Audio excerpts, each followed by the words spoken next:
अब जानते हैं कि दुनिया की केवल 1% म्यूजियम चोरियां ही सुलझाई जा सकी हैं।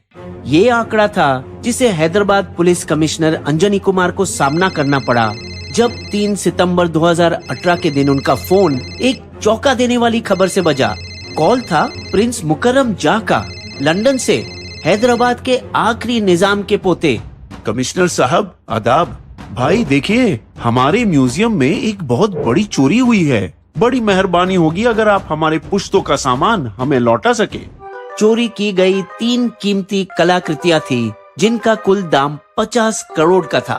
एक सोने का टिफिन जिसमें भरपूर हीरे जड़े थे, एक सोने का कप, प्लेट और साथ ही चम्मच।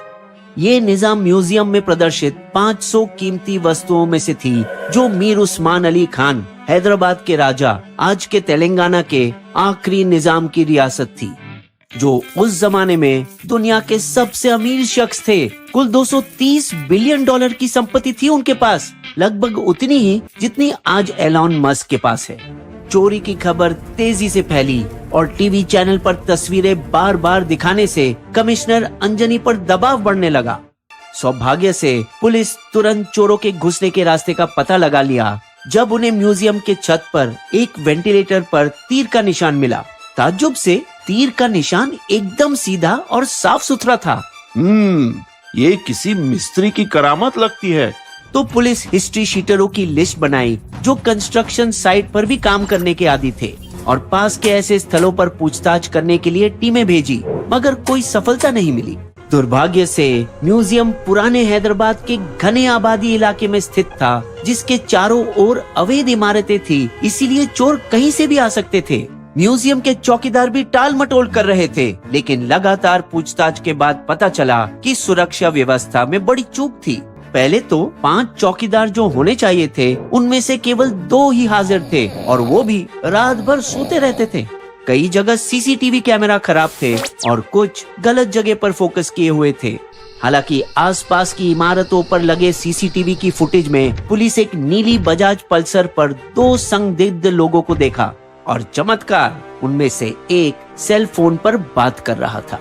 लेकिन हजारों प्रयासों के बावजूद कोई भी सेल टावर उस कॉल का सिग्नल ट्रैक नहीं कर पाया। ये कैसा होना? बेशर्ता कि वो बिना सिम कार्ड के फोन पर बात करने का नाटक कर रहे हो। चालाक साले। उनके बाइक पर नंबर प्लेट न होने के कारण पुलिस शहर के उन सभी लोगों की एक सूची तैयार की जिनके पास ये विशेष मॉडल ब्लू कलर में थी और इस लिस्ट को अपराधियों के रिकॉर्ड से मैच किया, लेकिन इस बार भी नासफल रहे।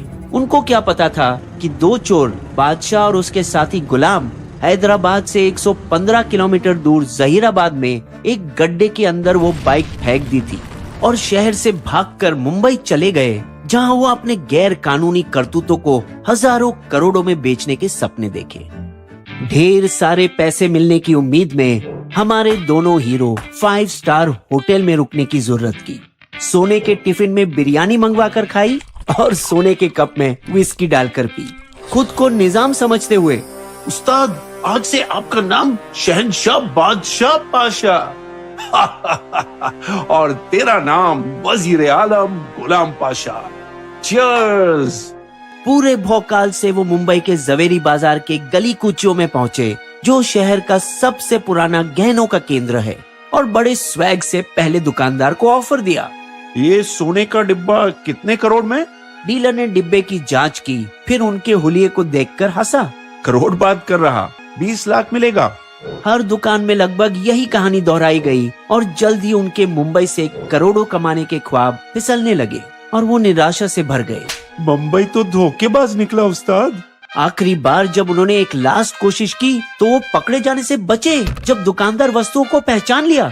अरे ये ऐसा कुछ टीवी पर दिखा रहे हैं ना, म्यूजियम वाला कुछ?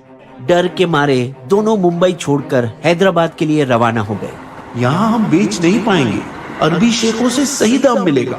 और अपने दोस्त और साथी चोर साजिद को हैदराबाद में फोन घुमाया, जिसके गल्फ में अच्छे कॉन्टैक्ट्स थे। साजिद भाई सलाम, मेरे को एक सोने का टिफिन बेचना है मियां। सुनते ही साजिद समझ गया कि बादशाह किस टिफिन बॉक्स की बात कर रहे थे। टेंशन न को लेना मियां, मैं बात करता अरबों से। अगले दिन साजिद बादशाह की मुलाकात एक दुबई के व्यापारी जैन से अपने घर में कराई। बादशाह चैन की सांस ली जब सौदा मिनटों में ही तय हो गया। साहेब अभी तेरे को 3 करोड़ देना, बाकी का विदेश में बेचने के बाद मिलना। सुभान अल्लाह, कैश दिखाना मियां।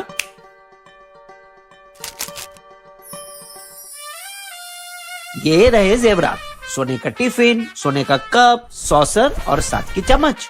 सामान देखकर संतुष्ट जैन सोफे पर टेका लेकर अपने हाथों को छाती पर क्रॉस किया। ये वही इशारा था जिसका पुलिस को इंतजार था, जो अपने छिपने की जगह से बाहर उछले और हैरान बादशाह को रंगे हाथों पकड़ लिया और कुछ समय बाद उसके साथी गुलाम को भी उसके घर से पकड़ा। वैसे गुलाम का नाम पुलिस की लिस्ट में आया था ब्लू बजाज पल्सर बाइक के मालिक होने के नाते, लेकिन चूंकि उसका कोई क्रिमिनल रिकॉर्ड नहीं था, पुलिस की नजर उस पर गई नहीं। गुलाम तब भी भाग्यशाली रहे और अगर बादशाह उसकी बात सुन लेता तो शायद वो आज भी आजाद होते। साजिद को मत इन्वॉल्व करो उस्ताद, उसका भरोसा नहीं। मैंने सुना कि वो पुलिस खबरी है। गुलाम सही था। पुलिस साजिद की छोटी मोटी चोरियों को नजरअंदाज कर लिया करती थी जब तक कि वो ऐसे बड़े मामलों में उनकी मदद करता। उन्होंने साजिद की इंफॉर्मेशन कंफर्म किया जब देखा कि बादशाह का नाम उनके चोरों की सूची में भी था जो कभी कभार मिस्त्री का काम किया करते थे। तब रातों रात कमिश्नर अंजनी एक तरकीब सोची जिससे इंस्पेक्टर जैन को एक दुबई के सोने के व्यापारी के भेष में पठानी सूट पहनकर भेजने का फैसला लिया। पुलिस रात भर साजिद के घर में छिपे कैमरा लगाने का काम करते रहे ताकि सारी कार्यवाही सबूत के तौर पर इस्तेमाल किए जा सके। और जैसे जैसे समय नजदीक आया, साजिद के घर के अंदर और इर्द गिर्द कई स्थानों पर पुलिस तैनात हो गई और अपराधियों को रंगे हाथ पकड़कर गिरफ्तार किया। पूछताछ के दौरान दोनों ने बताया कि 1 महीने से भी अधिक समय पहले ही वे कई बार म्यूजियम की रेकी कर ली थी, जिसके बाद पहचाने न जाने के लिए सर से बाल मुंडा दिए। उन्होंने उस वेंटिलेटर की पहचान की जो सोने के डिब्बे से सबसे करीब था और दीवार पर बादशाह एक साफ सुथरी तीर भी बनाई। वो डकैती करने ही वाले थे जब गुलाम म्यूजियम के सुरक्षा प्रमुख को क्यूरेटर से शिकायत करते एक बात सुनाई दी। सर, हमारे सीसीटीवी केवल 40 दिन की ही फुटेज स्टोर कर सकते हैं। सिस्टम को अपग्रेड करना होगा। प्लान बदलकर अपनी आखिरी रेकी के ठीक 41 दिन बाद 3 सितंबर 2018 के आधी रात के 3 बजे दोनों बाइक पर सवार पुरानी हवेली के पीछे आकर गाड़ी लगाई, दस्ताने और मास्क पहने और बगल के एक खुले मकान की सीढ़ियां चढ़कर उसके छत पर पहुंचे। वहां से वे निजाम म्यूजियम के छत पर छलांग लगाई जबकि गिरती बारिश उनकी आवाजें पर चादर ओढ़ी। चौकीदार कुछ सुने नहीं, वो तो नीचे मुख्य द्वार पर थे, वो भी गहरे नींद में। बादशाह निशान वाले वेंटिलेटर खोला और प्लान के मुताबिक दुबला पतला गुलाम रस्सी से नीचे उतरने लगा, लात मारते हुए उस इकलौते सीसीटीवी कैमरा को जो उनकी तस्वीर खींच सके। घने अंधेरे में वो जमीन पर गिरा और जैसे ही उसने अपनी टॉर्च लाइट जलाई, बिल्कुल सामने था वो सोने और हीरे से भरा प्राचीन टिफिन डिब्बा।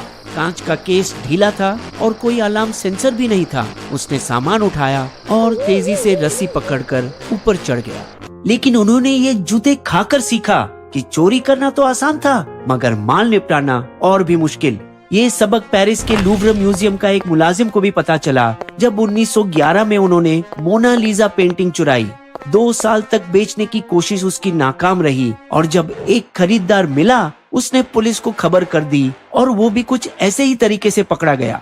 दरअसल इस चोरी के बाद ही मोनालिसा इतनी मशहूर हुई। कमिश्नर अंजनी प्रशंसा के लायक है। न केवल उन्होंने 10 दिनों में इस मामले को फोड़ा, पर वो उस 1% लिस्ट में भी शामिल हुए जो म्यूजियम चोरियां सुलझाने में सफल रहे।